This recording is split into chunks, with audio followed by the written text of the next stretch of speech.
Selamat Idul Fitri, mohon maaf lahir dan batin.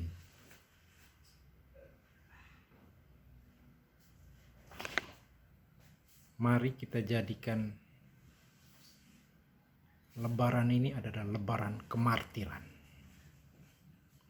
Lebaran yang berdasarkan kesadaran bersih, suci, bening bagai air, yang mana membawa arah kita kepada kesadaran revolusi kemerdekaan. Kesetiaan kita pada Republik untuk memenangkan Pancasila, memenangkan Allah, dan memenangkan rakyat. Karenanya kita sungguh-sungguh berpatri pada kesadaran Republik, pada apa yang dinyatakan Walter Monginsidi, setia hingga akhir. Setia walaupun kita pada akhirnya tertembak. Dengan kesadaran generasi Tekaiku, di mana semboyannya sangat jelas. Au Tekaiku idang inamat, kang dioa, wekok dioa. Yang menunjukkan semangat perjuangan untuk melawan para penjajah putih dan penjajah hitam.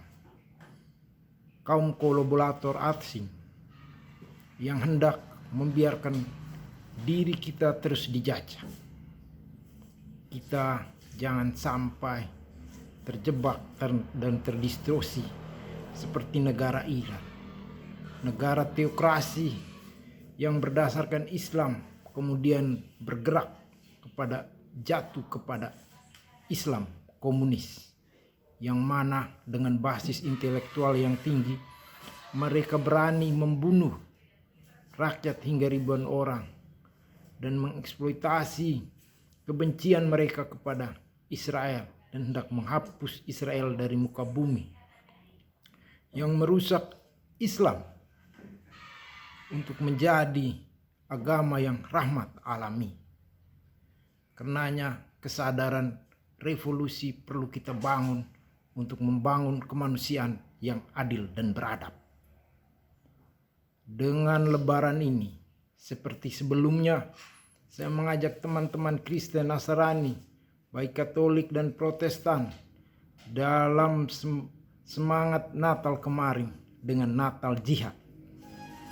Kiranya lebaran kali ini menjadi lebaran kemartiran, lebaran kesahitan, lebaran yang memenangkan kelaliman, yang memenangkan kaum kolonial internal, yang mana sudah kita petakan secara sistematis aktor-aktornya, baik politisi, birokrat, Polri, TNI, dan kaum kolaborator, para aktivis kiri dan kanan yang terjebak pada oligarki kolonial internal. Karenanya tuntutan jejaring dan jaringan pemuda revolusioner perlu dicermati lebih baik dan perlu diambil tindakan yang segera, di mana Front Pemuda Prabowo juga menegaskan perlunya perlawanan terhadap kejahatan internal. Gerakan Asal Bapa Senang yang mengambil tindakan hanya untuk menyenangkan Presiden Prabowo, ternyata pelaksanaannya adalah sikap-sikap tindakan kolaborator kolonial internal, di mana kekecewaan rakyat kemudian menjadi gerbang pertama untuk membangun solidaritas hendak menjatuhkan Presiden Prabowo agar Gibran naik dan Republik dikuasai oleh jejaring kolonial oligarki dan komunis Cina. Karenanya saya merasa perlu pada hari ini, pada hari kemenangan, pada hari kemuliaan, perlu kita refleksikan kembali pada kehendak revolusioner supaya benar-benar kita mengambil sikap.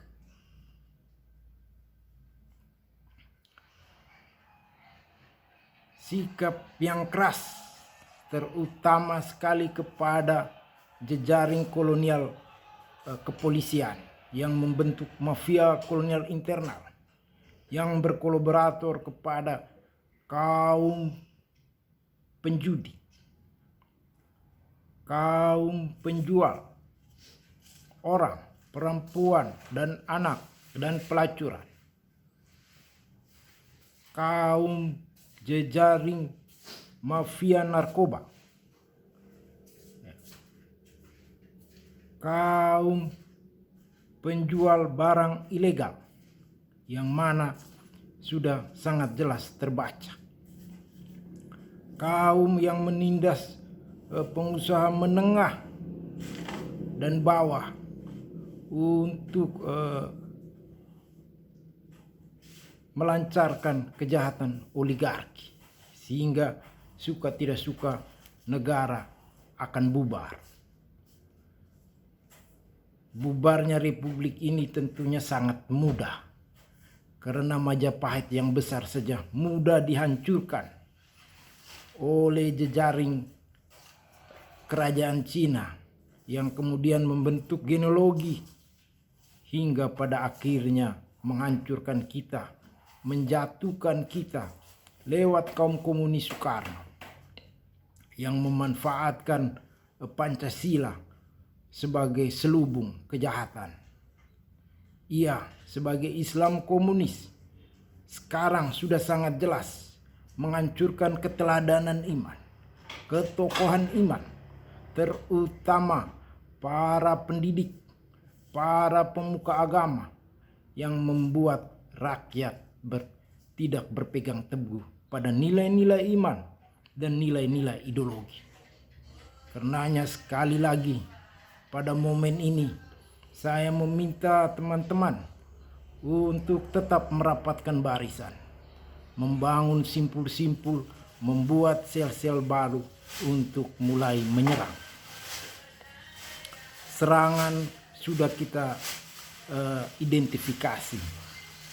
Jika Brimob diperalat, prajurit TNI diperalat, maka sebaiknya kita memecah pola gerakan, menyerang rumah Kapolri, memasang aksi ke Mabes Polri, ke DPR, ke rumah-rumah anggota DPR, terutama Komisi 3, kemudian ke Fakultas Hukum UI, Fakultas Hukum UGM, Fakultas Hukum Diponegoro, Universitas Islam Indonesia Jogja, Fakultas Hukum Pejajaran.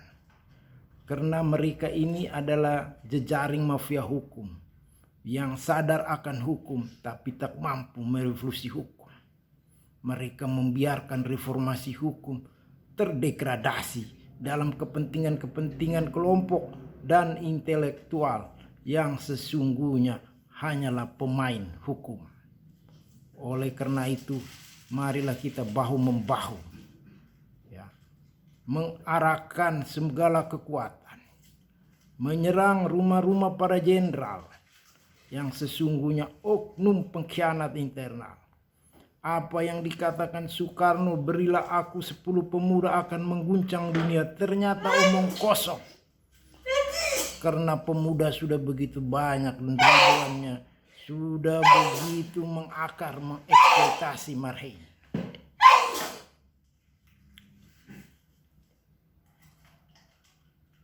Baik lewat PDIP, lewat GMNI, dan jejaring simpul-simpul kejahatan mereka.